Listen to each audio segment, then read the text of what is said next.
ایک بادشاہ نے غلام سے پوچھا، تم نوکری چھوڑ کر کیوں جا رہے ہو؟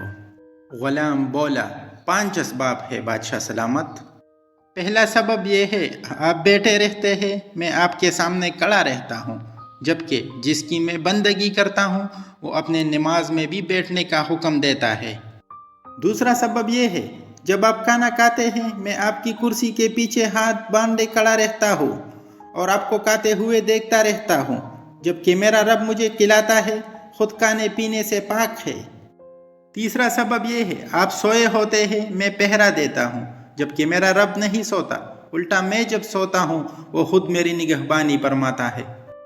چوتھا سبب یہ ہے، میں ڈرتا رہتا ہوں، آپ مر گئے، آپ کے دشمن مجھے آپ کا غلام سمجھ کر تکلیف دیں گے، جبکہ میرا رب ہمیشہ قائم رہے گا، اس کی موجودگی میں مجھے کوئی تکلیف نہیں پہنچا سکتا۔ پانچواں اور آخری سبب یہ ہے، مجھے ہمیشہ ڈر رہتا ہے، مجھ سے کوئی سی معمولی غلطی ہو گئی آپ نے معاف نہیں کرنا، جبکہ میں روزانہ 100 بار غلطیاں گناہ کرتا ہوں، میرا رب توبہ کرنے سے معاف فرما دیتا ہے۔